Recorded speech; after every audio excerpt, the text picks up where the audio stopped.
Thanks, Gary, very much. And I have to tell you before I start that Gary Orfield has been my greatest mentor and most patient teacher in areas of race and education in the course of many, many years.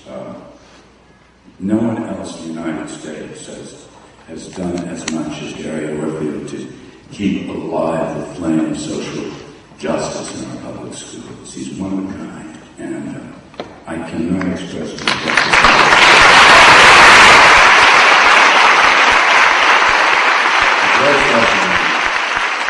I have the courage to write this book if Gary hadn't paved the way. Are there any teachers here?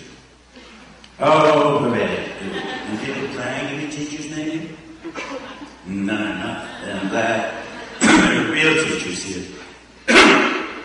Any public school teachers? Not like public school teachers.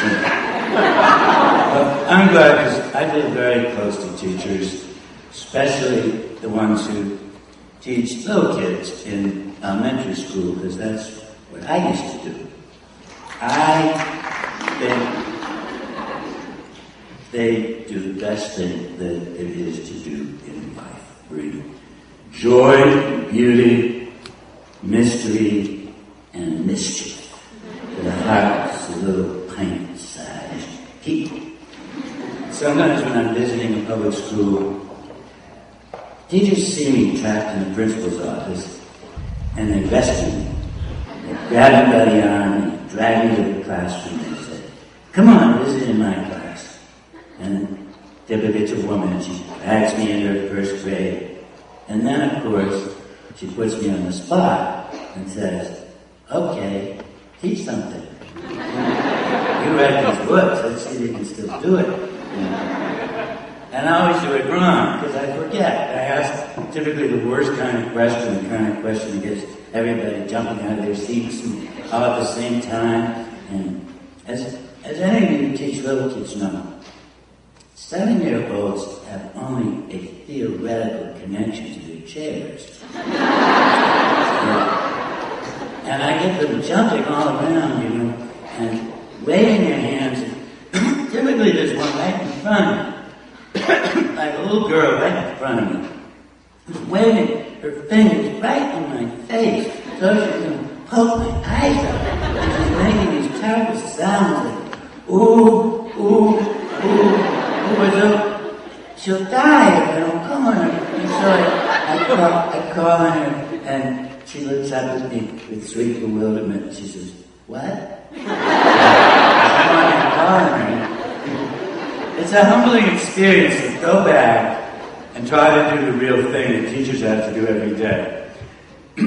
I sometimes think that every arrogant politician in our nation's capital, including Mr. Bush, who talks so condescendingly about the alleged failures of teachers in our inner city schools, ought to be obliged to come into an inner city classroom once a year and teach the class, not for an hour, but for an entire day,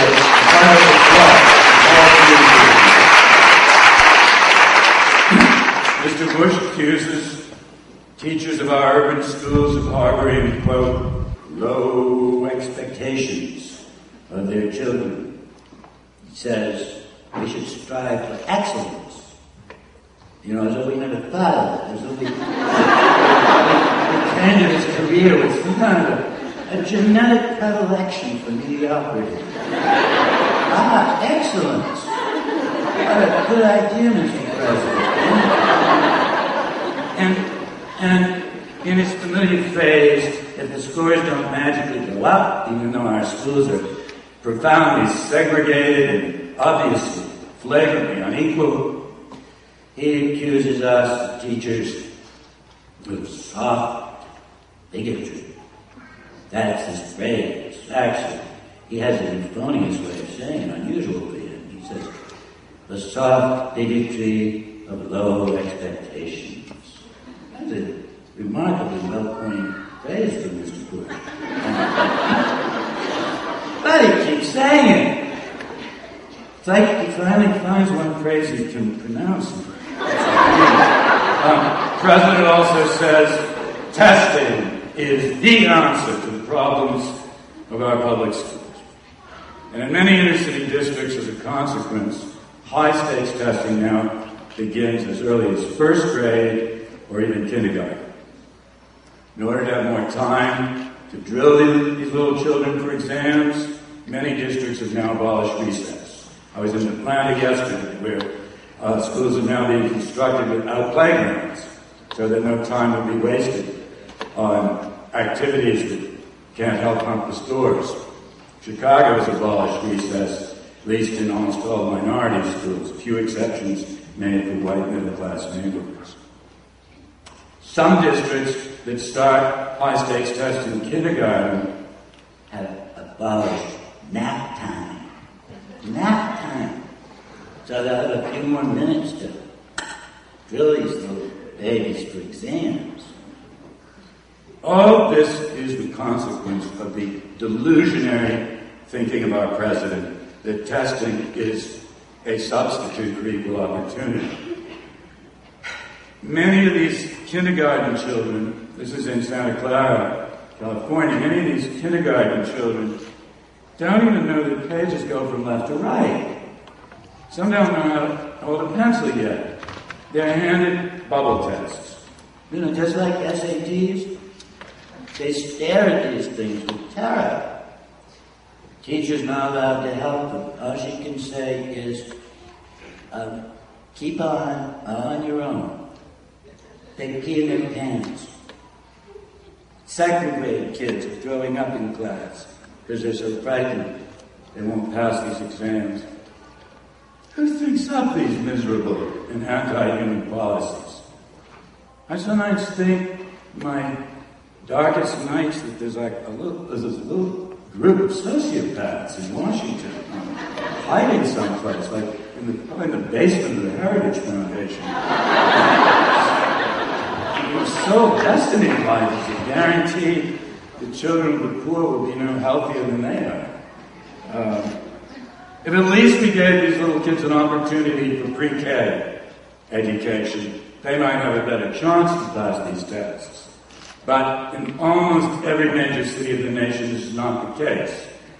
Typically, inner city neighborhoods I visit, less than a third of the children, typically more like a quarter or less, get anything like real pre-K for even 1 year prior to the time they enter kindergarten. Mr. Bush, according to my dear friend Marian Edelman, who launched my new book with me in Washington 4 weeks ago, according to Marian, many of you know, admire, the Head Start budget now serves, for the first time in a long while, less than half the eligible children in America.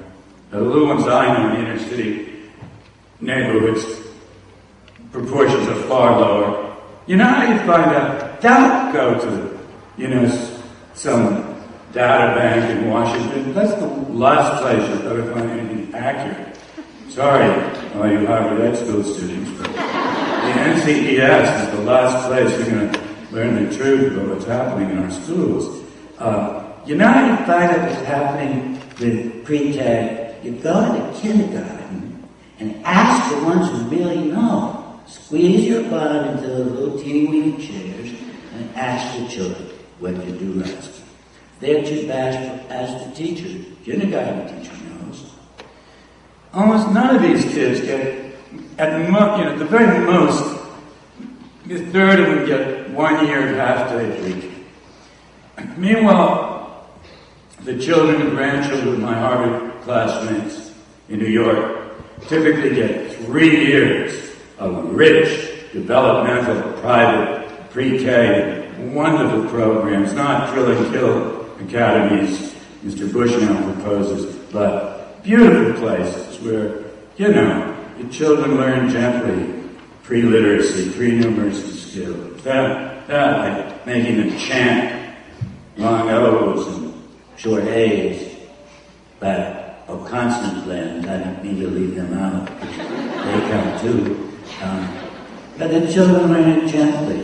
Like they sit on a rug that has consonant blends on it. And the name comes up to the rear end. Gently. But these are wonderful schools. The best ones in New York cost $22,000 a year for a 2.5-year-old. They're called the baby Ivies, right? No pretense of a meritocracy at all. And this is the royal road to Harvard, Princeton, or if you're so unfortunate, Yale.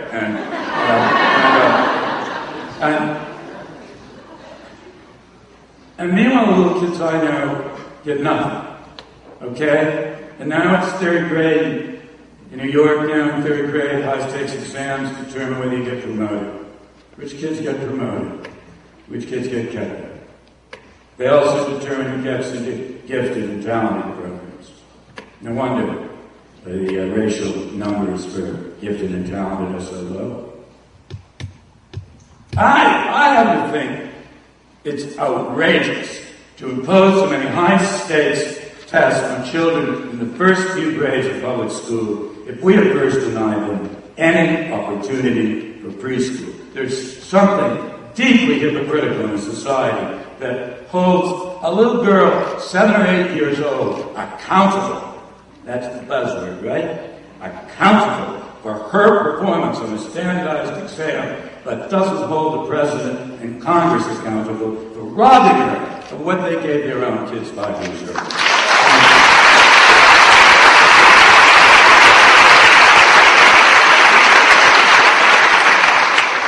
My friends, in terms of elemental racial justice in the public schools, we stand today at one of the most dangerous and reactionary moments in our nation's history.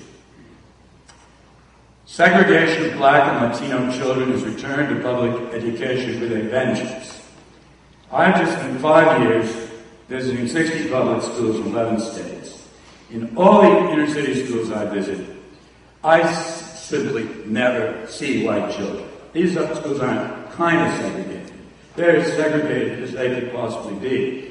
If you took a photo of the typical classroom that I visit from the South Bronx, or for that matter, schools right here in Roxbury or Lawrence, Massachusetts, all the way up to Los Angeles, took a photo of the typical class I visit, it would be indistinguishable from a photograph of a class in Mississippi in 1925 or 1930. And that's just extraordinary to see this. The proportion of Black children now attending integrated schools is at its highest level since the death of Dr. King in 1968. 4 most segregated states, as Gary has documented, are New York, Michigan, Illinois, and California. I walk into these segregated schools. I look around me at the faces of the children, some of whom in the South Bronx I've known since they were born, because I've been hanging out in that neighborhood for 15 years. And I look at the class, I look at the faces of the kids, and if I have the nerve, I look into their eyes. And I also see them searching into mine, because little kids search the eyes of grown-ups all the time. And I try to tell myself that this postmodern and millennial apartheid is what Dr. King and all our other martyrs died for. The South Bronx neighborhood I visit, I look around me and I don't see any white children. So, I say, I'm kind of simple-minded, I guess. I'll go to the principal and I'll say, hey, no white kids in this school. Would you say this is segregated? And the principal, especially Black principals, say yes. I'll put their hand right on my elbow. I don't know why people love to grab my elbow. And I say, of course, Jonathan, that's what it is, but we're not supposed to talk about that anymore. But I talk about it. And some conservatives get angry at me. And some of them are mean people, honest to God, really. There are some mean people in the far right. I have to debate them sometimes, because every TV show needs one liberal. So, if Gary and the other 4 liberals are sick, and these guys are mean, no kidding. Most times before you do a TV show, even adversaries chat a little bit. No, they don't care. They're looking at your index cards. It's like watching verbal homicide in preparation. The odd thing is, some of them like me. Now, I don't know why, because I don't like them. I don't like any of them. But some of them like me, and they try to be kind, so they'll say, well, Jonathan means well. Jonathan, at least he visits the schools. He seems to like the children, something like that. So that was bizarre. I like those kids, those kinds of kids. But then they turn it on. They say, the trouble with Jonathan is he doesn't give enough hard data. They love that phrase, hard data. I just wonder where they get their data. I think it's like some kind of an old meat grinder in the basement of the Heritage Foundation. Turn out whatever will support their ideologies. But they say, the trouble with Jonathan is he doesn't give enough statistics. He only writes about the things he knows. I said, okay, this time I'm going to fool him. I'm going to get me some statistics.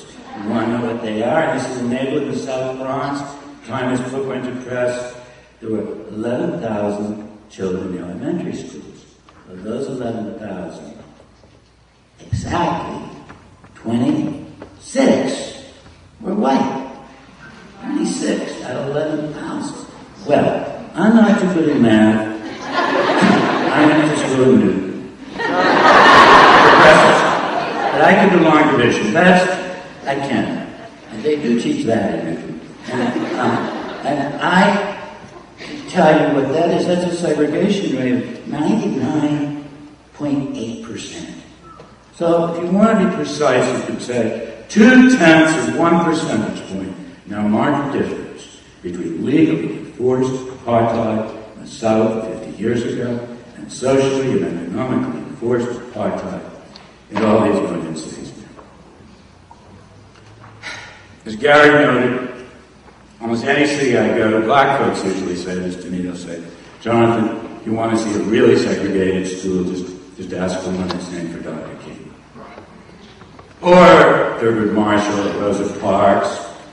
In New York, in order to honor Jackie Robinson, who broke the back of segregation in Major League Baseball, just as a real appropriate tribute to his honor, there's a school named for Jackie Robinson that's 98% black and Hispanic, 1% white, and 1% other. I always wonder what other is. Be straight or something. Now, a few of these schools named for integration heroes are good schools. So if you teach at one, assume that's the exception. But most of them aren't, to be honest. Most of these are the worst schools in their cities. These are ugly schools, usually, in old and antiquated buildings. They have the lowest funding, the largest class size, the least experienced teachers, and the highest graduation rates. And they're smelly places, too. Children, when I visit schools, kids say, you want to know what it's like, you got to see what we see and breathe the air we breathe. So they drag me down into the basement for lunch, where they get herded for squalid feedings in these ugly rooms the kids call lunchroom hell. Principals don't tend to send me down to the lunchrooms. But so these are awful schools. And they're named for Dr. King, Thurgood Marshall. I always wonder why we name these kinds of horrible segregated schools for people black folks love. Why not name them for people they don't like? William Bennett School of High Personality.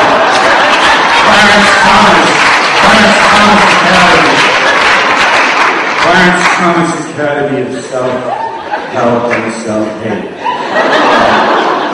Say the name of Dr. King for a school that justifies his dream. And virtually all these segregated schools are savagely unequal to the schools that serve the mainstream of America.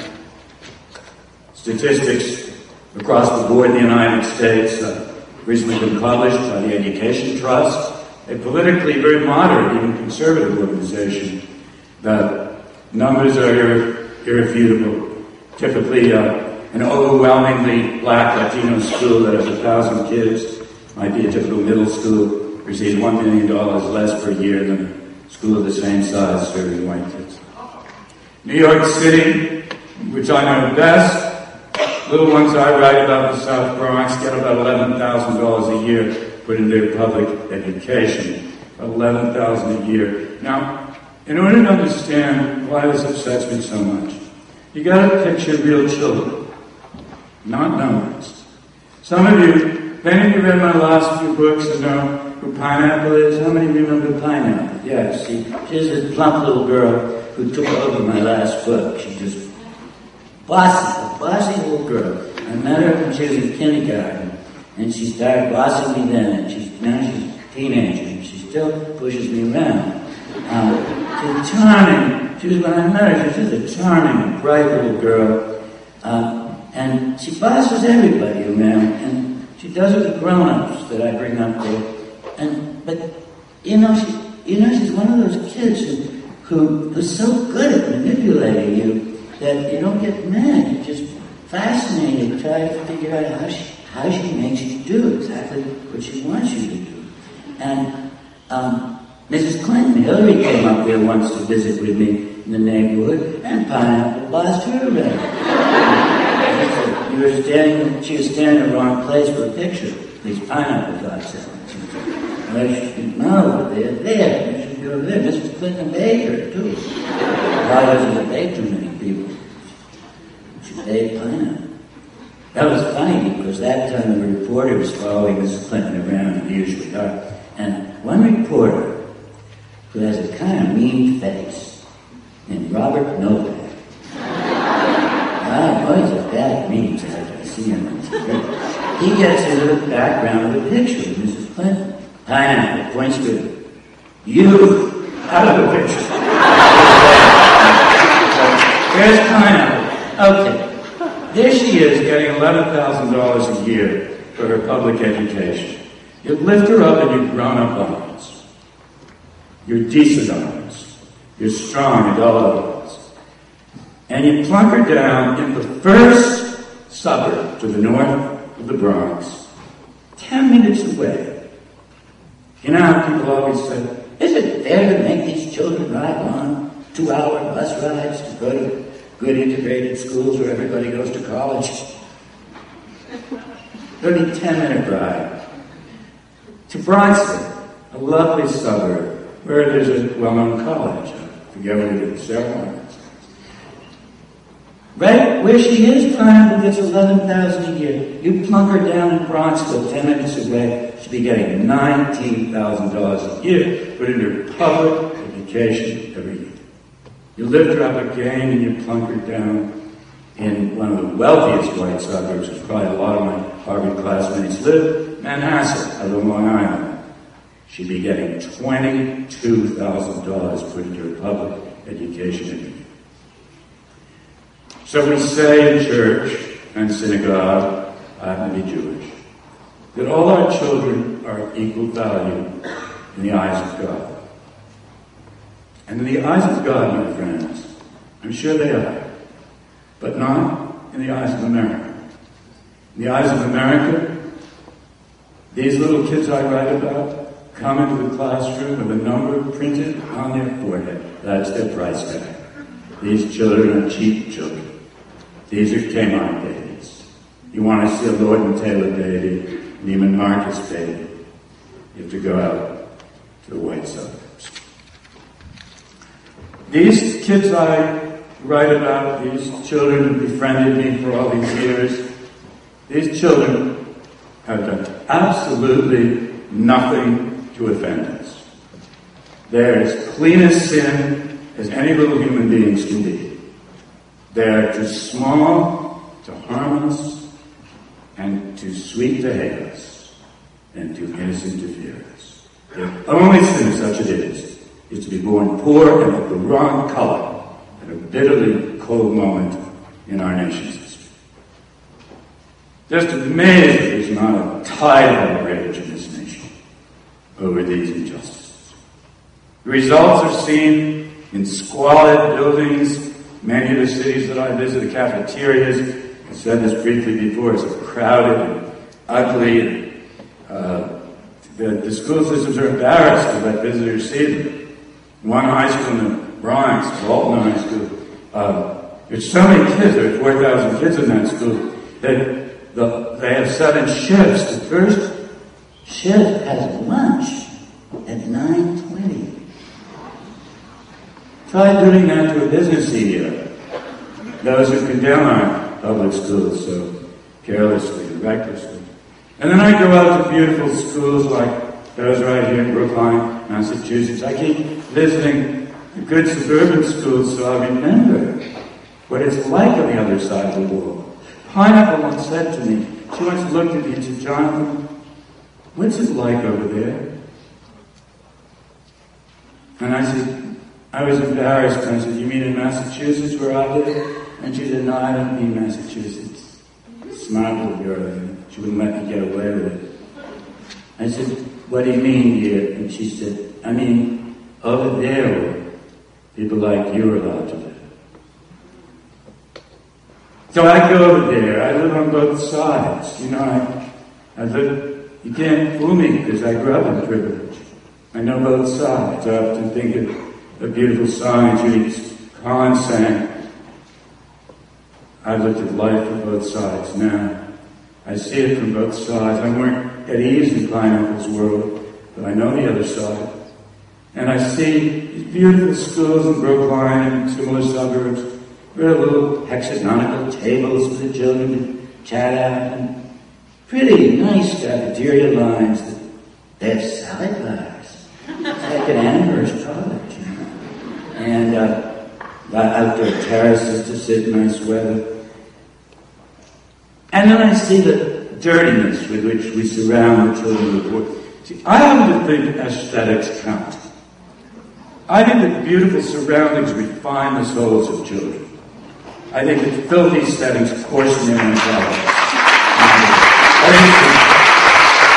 I think one of the most decisive ways in which we mark caste delineations in this nation. And I think of this high school in Los Angeles that I walked into last year. I was just back there again. I met this teacher. Teachers are angry, my friends, and the justification. Teacher was in the front row of a crowd I faced in LA 2 weeks ago. But there she was in her classroom. She had 40 children in her 10th grade history class. It's one thing to read about that in a book. Another is to walk in. She had 6 classes every day with 40 each. Now I always wondered, did I exaggerate? So in my talk in LA, I interrupted and I saw her. I said, "Am I overstating? Was it 40? She said 43 this year. I said to her, "How the hell do you teach 40 kids?" She says, "Here, find out." And she handed me her class. They always do that to me. So I took the class. I taught those 40 kids. For the last hour of the day, the kids were so eloquent, they asked if we could stay a second hour. So I taught those 40 kids for 2 hours. They were very beautiful and moving kids. One beautiful girl, to me they're like children, you know. She's probably 16, but they seem like little kids to me from my age. Mariah was her name. She wanted to go to college, and her teacher said she had all the ability in the world to go to a good college. She told me she'd been forced to take a sewing class previous year. Sewing class. Now, this year she was told she had to take hairdressing. You don't hear much about hairdressing classes in Wellesley Hills, I bet. Or Great Neck, or Winnetka. She was told she has to take hairdressing.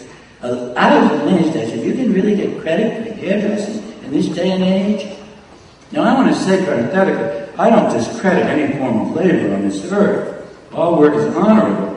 But to slot these kids, especially kids who want to go to college, into these kinds of vocational courses, well, the children in the wealthy suburbs are learning advanced algebra and calculus and taking AP chemistry.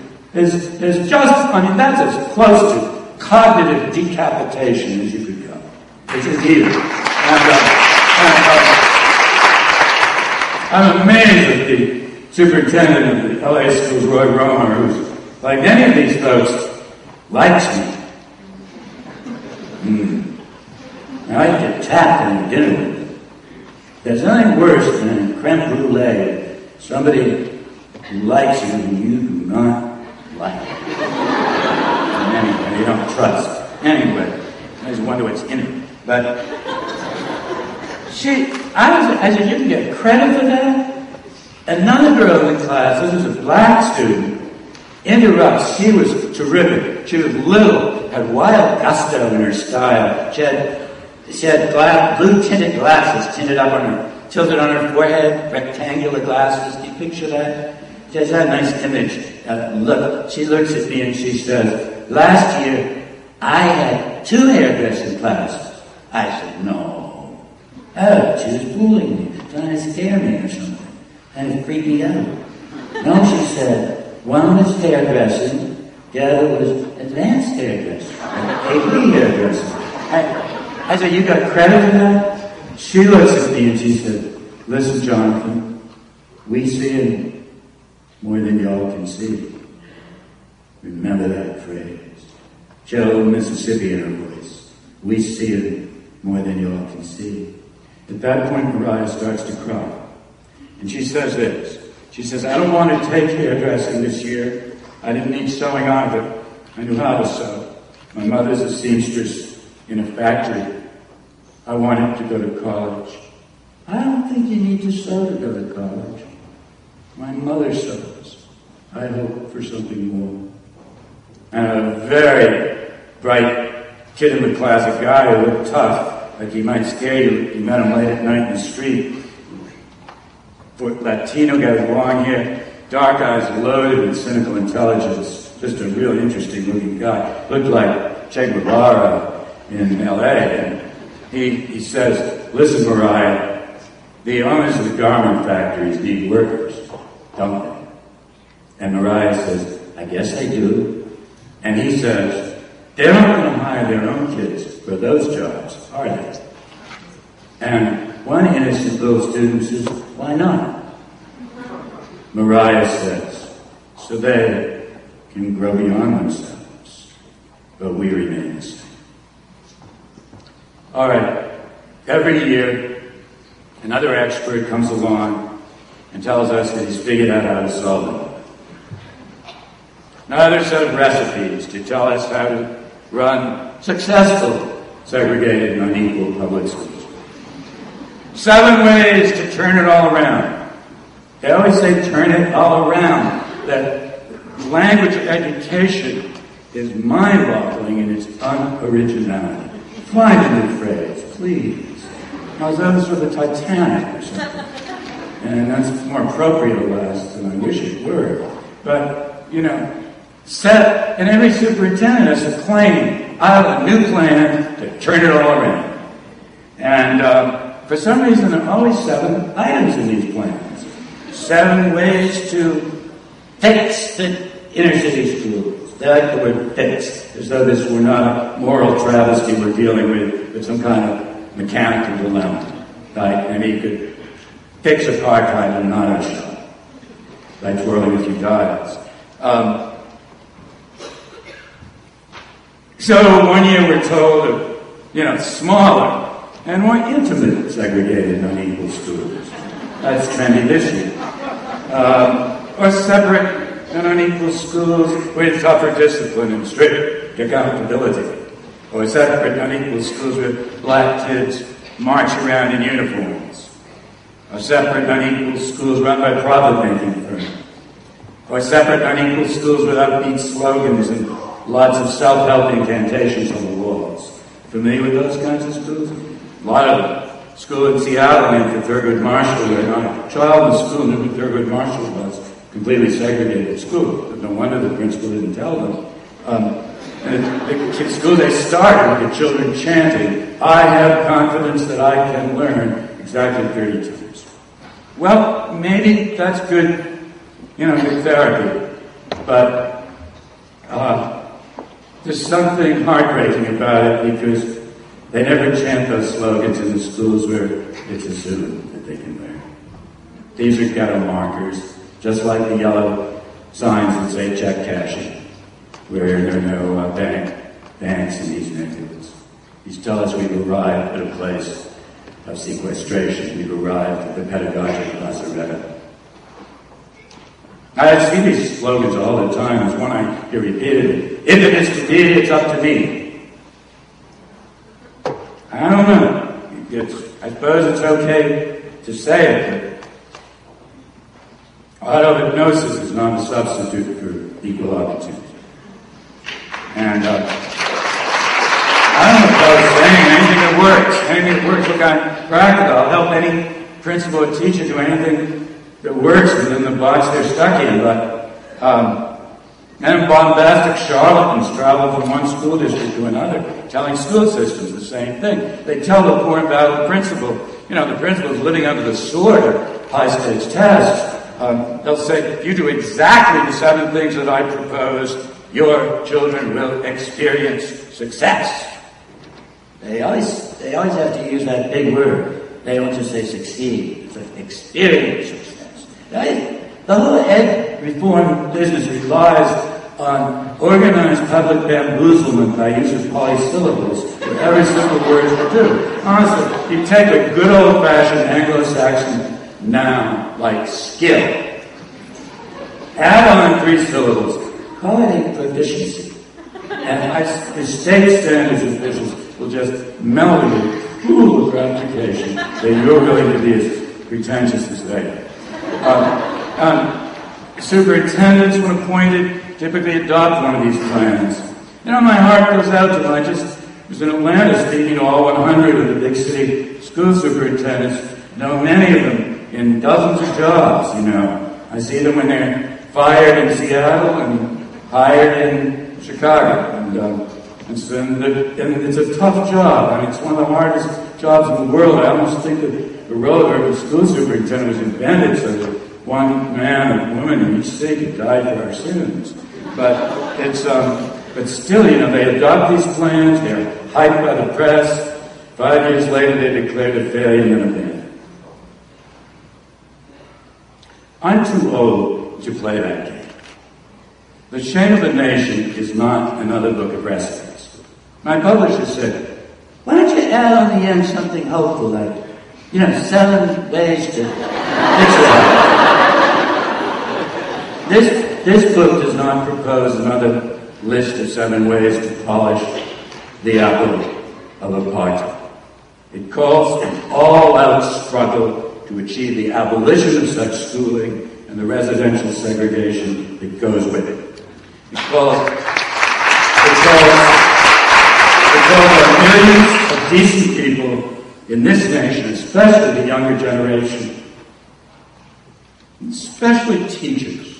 Teachers are the best witnesses because they see this every day before their eyes, to rise up in their masses and defend the moral honor of this nation and take up once more by any means it takes, no matter how disruptive, the struggle that their parents have abandoned. That's my view. You see why some people don't like me. But I've believed this for 40 years, and I believe it still. Segregated schools, with the exception of a handful of boutique institutions, are never equal to the schools that serve the mainstream of society. They never were in the century just past. They never will be in the century ahead. Segregated education, as Orfield has written, is the oldest failed experiment in U.S. social history. And anybody who tries to turn their eyes to that reality is simply refusing to recognize the evidence of the years since 1896. The real heartbreaker is that we haven't just ripped apart the legacy of Brown. We haven't even lived up to the tarnished promises of Plessy versus Fergus. Our schools are separate, that's self-evident. They're nowhere near. No matter how unfashionable it is to say this, in the present climate of our times, I refuse to silence my convictions, or to state them in those vague and nuanced terms that might protect me from the fury of the mainstream press that can be so so clever and so murderous in silencing dissent. I may look like an old man to some of the beautiful young people in this room. You all look young to me. But I'm not too old to say what I believe in clear, unflinching words. I believe apartheid schooling is a cancer in the body of American democracy. It can't be pasted over. It needs to be cut out. And no matter what the price that I'm forced to pay for saying this, I intend to keep on fighting in this struggle to my dying day. Thank you.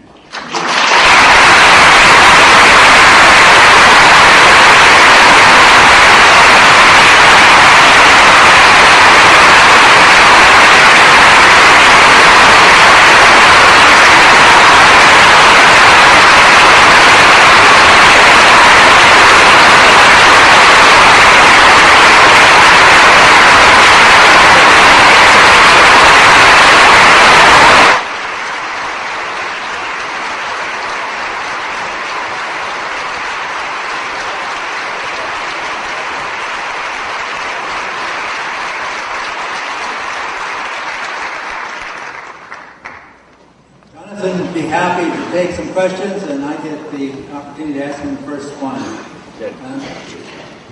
Jonathan, you are a writer. You think a lot about how words are used, and we've talked about that some now.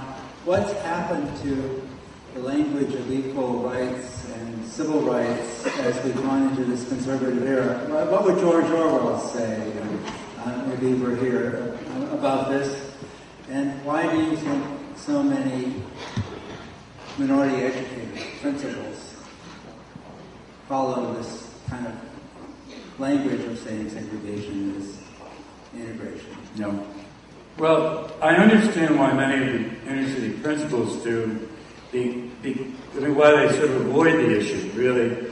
Because I think in large part, they don't think it's ever going to change. And they don't think they're ever going to get that dream of Dr. King, and so they have to kind of make a virtue of necessity, but you can't admit that's what you're doing, so instead you try to romanticize the idea of an all-black, all-low-income school.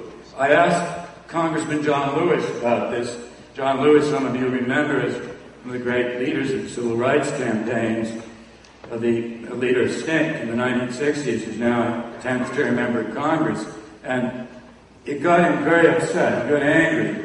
He said he hears sort of bombastic black separatists today saying, it wasn't so bad in the old days, those were beautiful southern schools, we had our own black teachers and black culture, and look how well 3 out of 100 of us did, basically.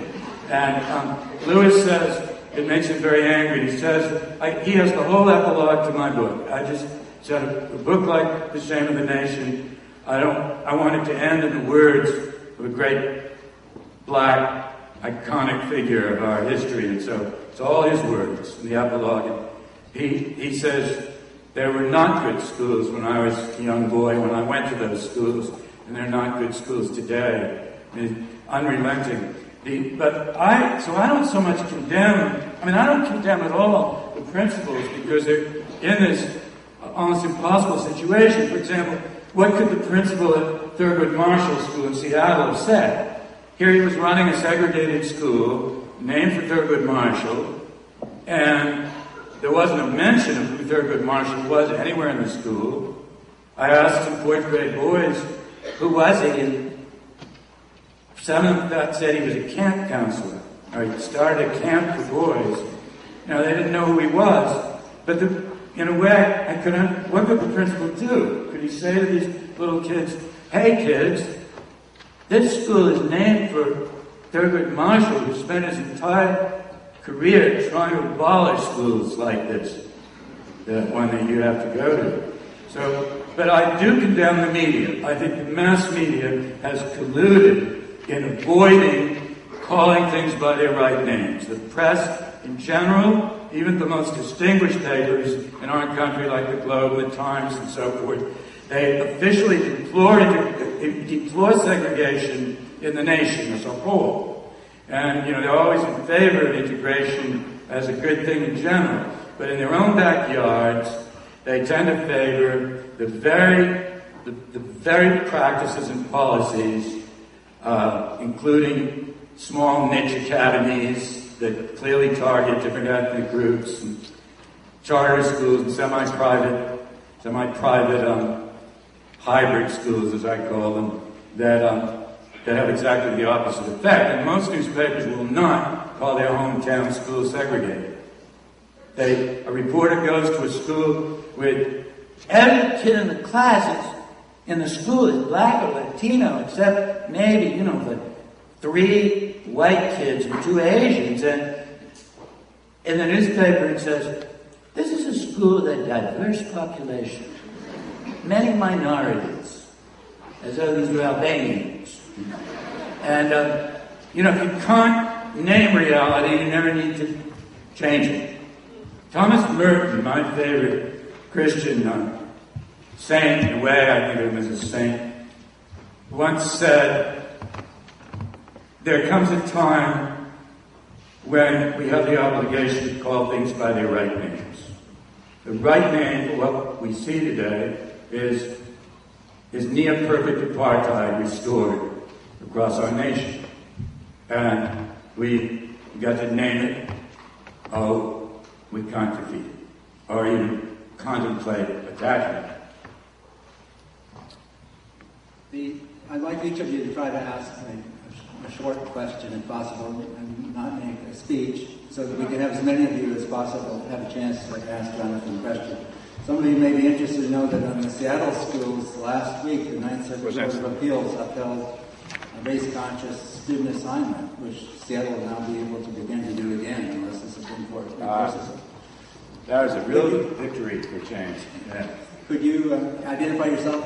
Yeah, my name is Bob Buckley. I ran for school committee here in Cambridge. Hi. In the 90s. And I had to race down the road to try to get here to ask you this question. What I see, having grown up in the Mississippi school system, what I see is segregation acceptable and clean up and digestible, called special education. Oh, yes. And it's disgusting because you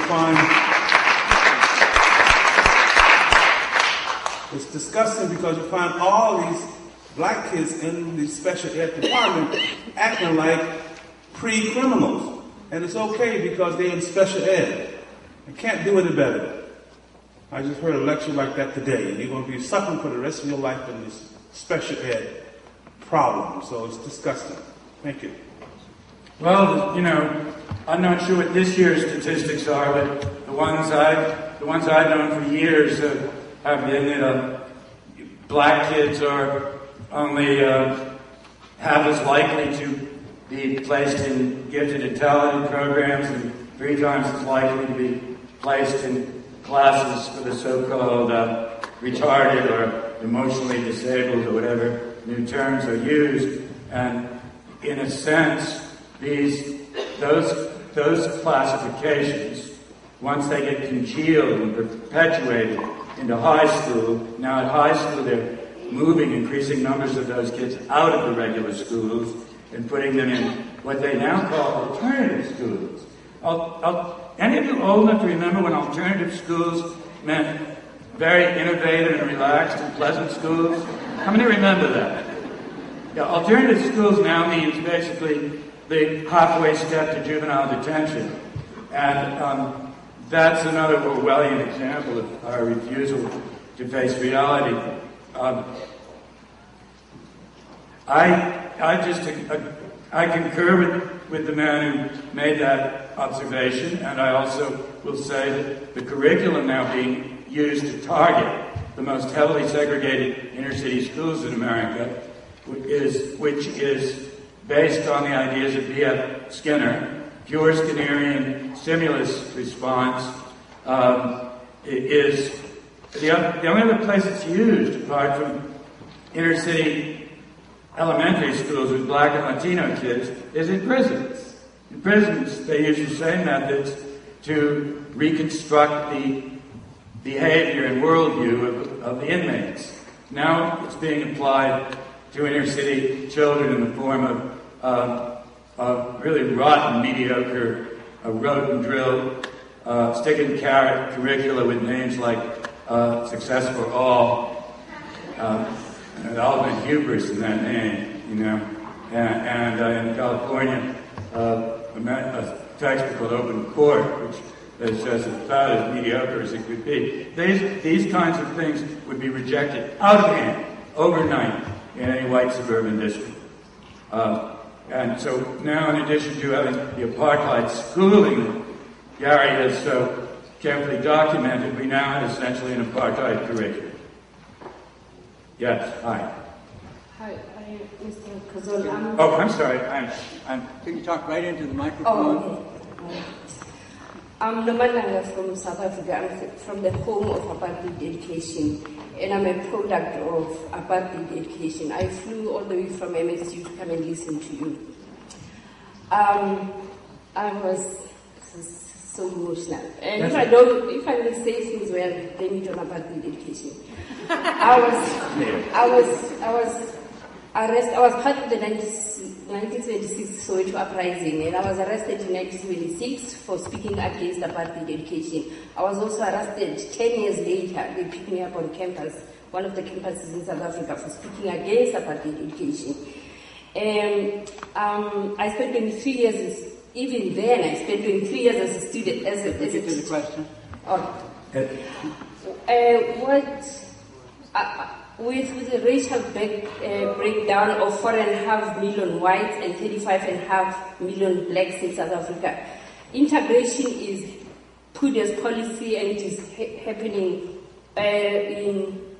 one-sidedly. That black kids are moving into white schools, and within schools there's segregation. What advice can you give to a person like me who's trying to run away from apartheid education? Did my ears locked up from U.S. Airways? Did you get the very last part of the question? The very final part? Jonathan, she asked you, South Africa is trying to implement a desegregation policy, and they're having lots of problems, of course, with 4 different racial school systems that they're trying to disestablish. What advice, if any, would you have to South Africa from your size of apartheid schools here in the U.S.? I'm going to be very cowardly and careful, because I really try hard not to exceed the limits of my knowledge. And I mean, sometimes I'm asked things that I really just don't know anything about. And sometimes I'm asked, if I know a better way to teach math to bilingual kids. And I have to just say, I don't know nothing about it. I don't like to project from my experience to yours, because there's so many, probably both small and large differences. I will say that in the United States, one of the most serious problems I see is not simply that we have this dramatic, easily perceptible segregation between districts and even within cities between school buildings, but in many cases within schools themselves. And that's a real challenge.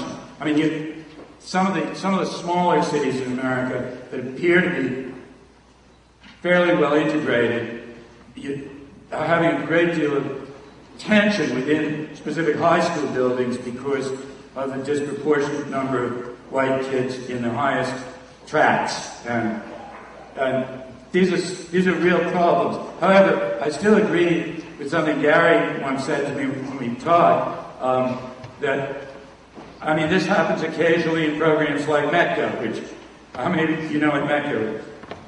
METCO, I will say to you, I don't just know about METCO, I was a METCO teacher. After I was fired from the Boston schools long ago for reading Langston Hughes' poetry, I was very quickly hired by the Newton schools, probably for the same reason. And I taught the first 2 years of METCO. I've known many, probably hundreds of kids who've been in that program. Almost all of them have gone, virtually all of them have gone on to four-year colleges and now constitute the core of black middle class in much of the Boston community. And as Gary once said, the point is not to compare integrated schooling to perfection. but compare it to segregation.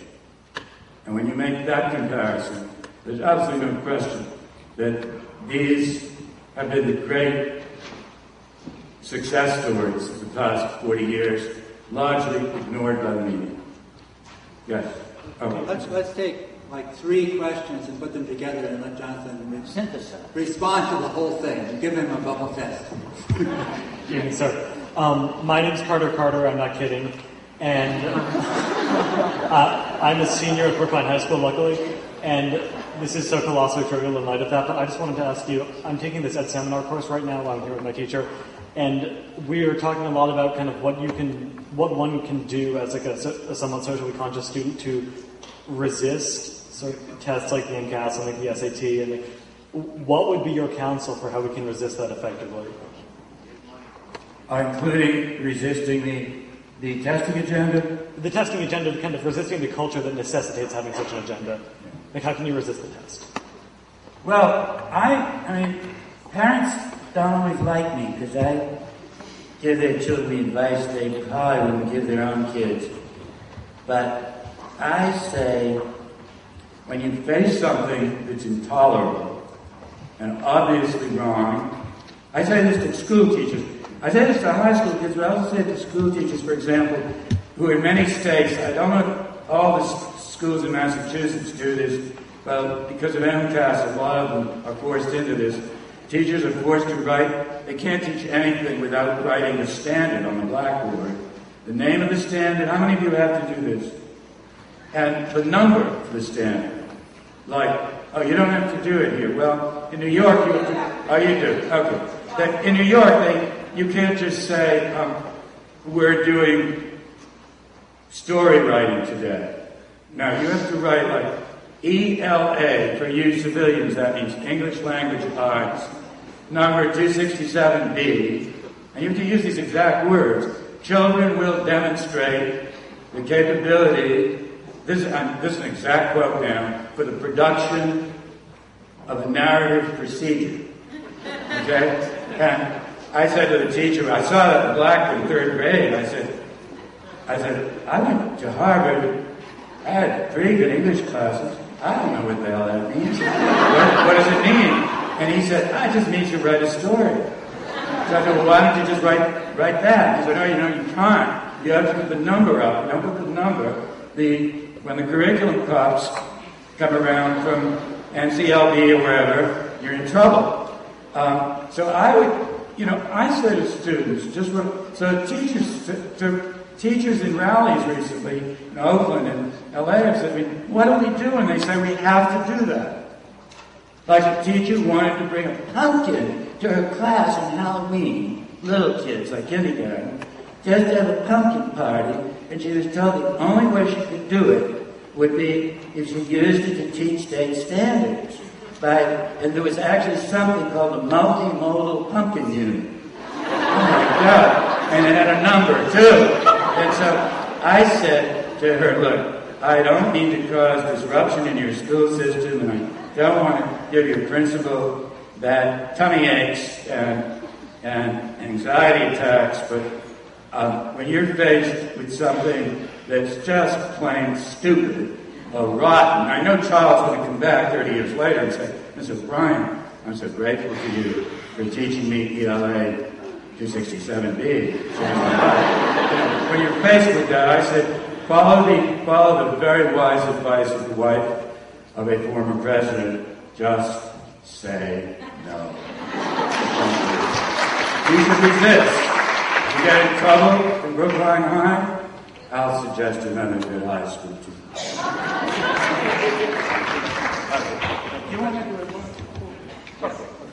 Why don't we take the next 3 and then just hear your questions, try to state them pretty fast, and we'll let Jonathan orate.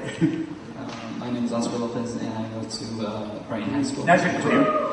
Sharp, clear. And I am in a research and master's program, and my question to you is like... You're a musician? No. My question to you is personal. Okay. It's, how do you keep going even after so many people tell you stop? Okay, I can answer that very quickly. because children reanimate me. No matter, even when I'm the worst, most despairing situation, rotten situation, children bring me back to life. It's as simple as that. I think if these little kids, with all we're doing to them, can still have a sense of humor, can still be endearingly silly, and as little kids do so well, can meander off so blissfully into the kingdom of complete irrelevance, in the middle of the class lesson. I can do it too. And I try to learn. You probably noticed tonight, I'm a rather silly person. And I try to learn foolishness from children so that I can share their resilience. And, in a way, we don't have the right to despair as long as these little kids don't. The little pumpkin is still fighting back, and we have to keep fighting and smiling with it. Okay? Two questions. I'll give you a quick answer, as quick as I can, if you ask it quick. Okay. And you've spent years chronicling essentially the failure of the civil rights movement. Now, I think that I'm with the Spartacus League, and I think that the civil rights movement failed. While it abolished Jim Crow, it failed when it came to the North because it ran against the stone wall of capitalism. And because leaders of the civil rights movement, like Martin Luther King, railroaded, channeled this mass struggle, into the Democratic Party. The other party versus capitalism. Don't you think that all the evidence of what you've documented, about the horrible oppression and, inequality of black people in this country, don't you think that this points to the fact that capitalism is absolutely and utterly incapable of providing freedom for blacks in this country? Okay, I got the question. Freedom for blacks in South Africa, ANC, the old apartheid rule. Okay, good. The whole Let me answer. system has to be abolished. Let me answer you. I'm going out to Ann Arbor, Michigan 2 nights from now to a rally of 1,300 people sponsored by a group that you've heard of called BAM, powerful group out there, and they share your views. And I'll speak and sign up and align myself with any people who are willing to fight injustice in this country. I don't completely agree with you, however. I'm not going to stand here and defend ruthless capitalism, but what I'm going to say is I think the United States, and especially the media, loves it whenever they can switch this issue from one of racial brutality into one primarily of pure economic injustice. And the reason I say this is there obviously is keen economic injustice in this nation, and I know plenty of very poor white kids in northern Maine and in Appalachia, southern Ohio and so forth, but I happen to believe, having seen schools of all kinds all these years, that there's something uniquely invidious about the kind of squalor, both psychic and physical, that this nation has created in the schools that serve its former slaves. And I can't prove it. I cannot prove it with any hard data, but I feel it in my soul. And I think the reason the press always tries to shift the subject economics is because it's not quite as invidious in the eyes of the world for a nation to practice economic injustice as it is for this nation to practice the racism on which the Republic was born. I mean, this is the oldest cancer on the body of American democracy. As I said briefly earlier, it's the one thing that humiliates us most, and correctly so, in the eyes of the rest of the world. Other nations have extreme economic injustice too, but our nation is one of the few, along with South Africa, which is, which is notorious throughout the world for this particular sin. And I think that when we try to generalize the issue so broadly and say, it's just poor kids, we're very comfortably letting ourselves off the hook. It's poor kids, and it's particularly very poor kids of color. And as Gary has pointed out, since the overwhelmingly black and Latino high schools and elementary schools in America are also most likely to be the overwhelmingly poorest schools in terms of economic level in America, in the long run, it's a distinction without a difference. That's my own belief. Yes. Hi, my name is Megan Minnick, and my 5 younger siblings and I all attended the same inner-city, lottery-based Pi Dea magnet school in Nashville, Tennessee. When I was an 8th grader, I was one out of seven white students in a classroom of 26. Okay. My youngest brother is now one of less than 10 white students in a school of 290. Yes. My question is, do magnet schools now have any kind of role in integrating schools? They could, and there are some that still do it well. Am I right, Gary? There are some do, but in most states, beyond most districts, it seems they just forgot what the whole point of magnet schools was about in the beginning. And the whole idea of a magnet school was not just to attract people to a particular building, but to attract people across racial lines. And I'll tell you, I think one of the reasons that you're seeing schools like that when become more segregated, almost completely segregated, according to what you just said, is partly the result of a non-critical, fatuous aspect of the small schools movement, which has glorified and romanticized niche academies. I said this briefly before. There's too much of this, where people say anyone can go to this school who wants, but this school is in Lower East Side, newly gentrified Lower East Side of New York. This school is basically wheat germ academy, and so they get all these superannuated countercultural semi-liberals. And they don't get, not surprisingly, they don't get too many black and Latino kids. And then on the other side of town, or in Seattle's most glaring case, where the Gates Foundation, to their eternal shame, have supported a school called the Center School, which is filled with rich cultural opportunities. It's right in the downtown cultural complex called the Seattle Center. The kids get apprenticed for ballet, Shakespearean theater, opera, all these marvelous opportunities. They also have a spectacular college prep program. 83% white kids in that school. Across town, another small school, the African American Academy, 2%, 3% white kids.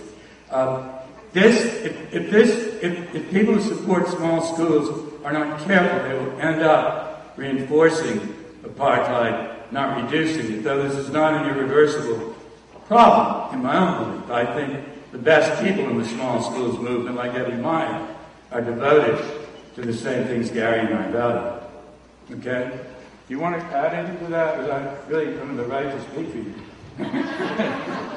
I better not. I have other opportunities, Jonathan, and people need to hear you. We want to end fairly quickly, though, so we need it. We really do need to get a number of questions on the table so that Jonathan can conclude. I'll listen with you. Okay. Well, this may be a question that you can answer in conjunction with someone else's. My name is Jonas Parker. I'm a doctoral student at the Heller School for Social Policy. Okay. I'd be interested to hear you talk a little bit more about, you said that you know both sides in terms of privilege, that you know what a privileged school looks like and what a non-privileged school looks like. The question is, can you just to talk a little bit more about that as a researcher, as a writer, and as an advocate, how you've been able to use that kind of privilege to accomplish the things that you've been able to accomplish? Sure, if you want. My name is Munisu. I'm a teacher from LA Unified, as well as a student here at the Harvard Graduate School of Education. From LA Unified? LA Unified, that's right. In this increasingly multi-ethnic educational landscape, I'm curious as to whether your future work will look more in depth into educational equity issues facing other immigrant groups such as low-income immigrant Asian American populations, Native Americans, and Latinos. Yeah, good. And Latinos, did you say? Yes. Well, this book, I'll just say quickly, is half the kids in this book are Latinos, and the whole section on LA is about that issue. Okay? So I won't forget that question. Yeah. Hi, my name is Liz Flynn. I graduated from Tulane in New Orleans, and I was just wondering if you saw this, this unfortunate situation with the hurricane as an opportunity for maybe to reinvent the public schools that got affected. Take one more right now.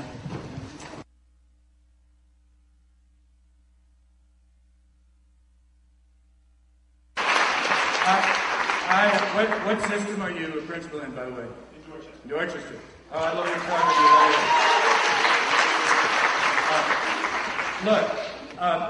Look, unfortunately, in a talk in one evening, like especially when I knew that this is for radio, and it'll be edited anyway, but I kind of was trying to say as much as I could in a short time and left out all too much nuance, to use that word I don't really like. I think that's a kind of funny, upscale New York word. It always sounds to me like some kind of salad dressing, but for an expensive restaurant. It's like nuanced dressing or something. But I go out of my way, in the shame of the nation, to talk a lot about the fact that you have to do what you can with what you've got. And I always used to have a slogan over my desk just to keep me grounded in the real world. And it's a phrase that I picked up in conversation from an old friend named Paulo Freire, and it said, battles big enough to matter, small enough to win. And we need some of those.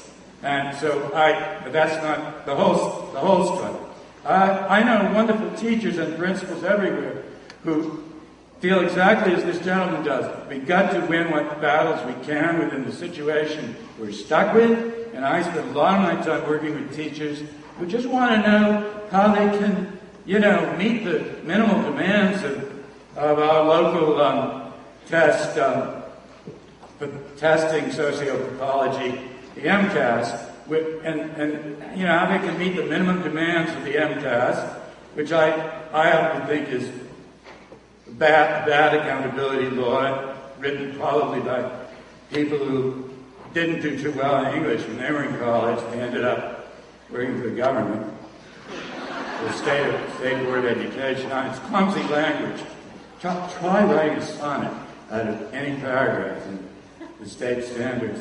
But I encourage teachers, try to figure out how they can cope with that. At the same time, be mischievous and playful and happy with their children. Because if they lose that, they lose everything. If you lose the tender chemistry, the sweetness of the classroom, that special, beautiful thing that evolves between a teacher, especially little kids, over the course of the year, that wonderful thing that makes you cry on the last day of school. I see a lot of teachers who've been strict all year, and they just drenched in tears when they have to say goodbye to all these little babies in the spring.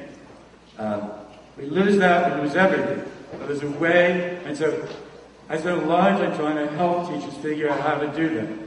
And my primary recipe is just mischief. Lots of it. But I also think we have to struggle at the same time. I think educators have an obligation to be like ministers of innocence with the children, practitioners of tender expectations, and at the same time to go out and be willing to march in the streets and be warriors for justice. Both of these. Two other things I didn't answer. The person who spoke of seeing both sides. I'd rather not comment on that because it's hard to talk about that without it seeming sort of endlessly autobiographical. I was born in Newton. I ended up leaving behind this privileged world the month that those young boys were murdered in Mississippi by the Ku Klux Klan in 1964. It's changed my life forever. And there's nothing heroic about it. But I think that those of us who have had privileged upbringings ought to exploit that in any way we can in order to put into a proper perspective what is done to the poorest children in this country. You know what money buys for the privileged children in this country, you will never fall into the trap Those folks in Washington who say, is money really the issue in poor schools? Of course it's the issue. It's one of the most important issues. They say, can you really solve those problems by throwing money at them? I always say, yes. That's the way to do it. Throw it, dump it from a helicopter. Give it to me, I'll bring it there myself. I know a better way to put a new roof on a collapsing school. Okay, and the last question, was a hurricane of any long-lasting effect or government reaction to it? I don't think so. I had to spend a whole month with reporters trying to tie every interview to Katrina, just because that's what reporters do. They want everything to be time-tagged. And I kept saying, I don't think it's going to have any enduring effect, except it's highlighting a little bit the enduring cynicism of the Bush administration that's willing to override civil rights guidelines, even in the education of these children. Let's try to wrap it up now. Yes. My name is Yale Raymond, and both of you have... Just these last four, okay? No more. Both of you have eloquently documented conditions as they are. There was a period during the 60s and 70s when some of us were naive enough to think that things were moving in the other direction. Well, they were. Yes, I know that. Yeah. I would like each of you to discuss where you think demographically, judiciously, things changed. There's a tendency, particularly among young people today, to look at this monster Bush and say, he did it. Well, clearly, what we're faced with predates by a long time the current administration, and I wish each of you... I'll defer to Gary because I think he should answer that, but I would just say, briefly, I think, while I'm placing all the blame for this on one individual, George Bush, obviously, political leaders at the highest level do have the power, to some degree, to elicit even the meanest instincts in people or their most noble possibilities. And Lyndon Johnson, I think, for a brief moment in his career, and I'm not talking about the Vietnam War, I'm talking about civil rights, elicited some of the best motives in American people, some of the qualities that make us proud to be Americans. And I think President Bush has elicited some of the worst motives in the American people, and that's why I think he should be condemned. Now I defer to Gary, who knows more about this than I knows more about the historical change than I do. If you look at this issue, the last time that Congress passed any law that fostered civil rights and integration in American schools was 1972. That's the last time. The last time we had a Supreme Court decision that expanded the rights to desegregated education was 1973, which was the same year the Supreme Court decided there was no right to equal education in terms of financing. I really believe that it came when President Nixon decided to run the Southern Strategy in 1968 and make the Republican Party the party of the White South, and to change the United States Supreme Court, and to change the basic alliances of American politics. And since that time, there's been a consistent movement backwards. First to limit civil rights, and then to roll them back. And 7 of the last 9 justices to the Supreme Court have been appointed by presidents who received almost no black votes as a result of those realignments. And they have narrowed and really reversed the nature of the Brown decision in fundamental ways and made it almost meaningless for urban America. In fact, not forbidding Boston Latin School, for example, to maintain a third of its seats for the 85% of non-white students in the city of Boston. It's been a long process, and it's still going on, and it's very deeply rooted, and it does involve our Congress, the President, and our Supreme Court in deep ways. But it also involves a battle of ideas in the United States, which I think is going on in a very important way, and this book is part of that. want to know what either of you believe the role of white Americans who have either benefited from the apartheid system, either subconsciously or consciously, in the reparation of this issue of the apartheid school system. Okay, we're only going to do this and one more question, so others have questions. I'm going to stick around, and after the book signing, I chat with people forever, so you can ask me anything you want then. But we'll just end with you and the gentleman in the hood, okay? Greetings, thank you. My name is Felix. I had a question, and then I'm going to explain my question. My question was to all the Caucasians in the audience and as well as you on stage, was why do white people hate black people?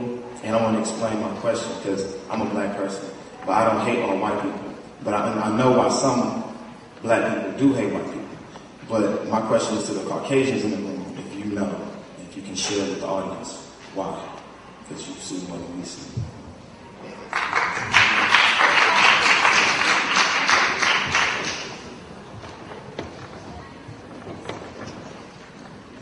Well, Jonathan, let me add my own last question here, which would be, where do we go from here? What do you want people to do after they read your book? Well, it's hard for me to, I don't know, young college kids I meet around the country think that if you've written a book, you know everything, and I don't know everything. Out in California, people even ask me about the connection between phonics and healthcare. They're crazy people in the phonics movement, as you probably know. There's a lot of lunatics, and there are a lot of them in Arizona, what I call fanatic Phoenix. And so I don't know enough to generalize about this question of hate. I remember I've seen hate in the eyes of a little girl that I taught in Boston back in 1964 when she had 12 white substitute teachers that year, and then I was sent in. I was her 13th teacher. How would you like to start your teaching career as a 13th teacher in a class? And she looked at me with implacable hatred all spring, for a good reason, because why should she trust me? She doesn't know me. And there's another white guy, and how does she know if she gives up any of her heart to me, am I going to walk out like the last one?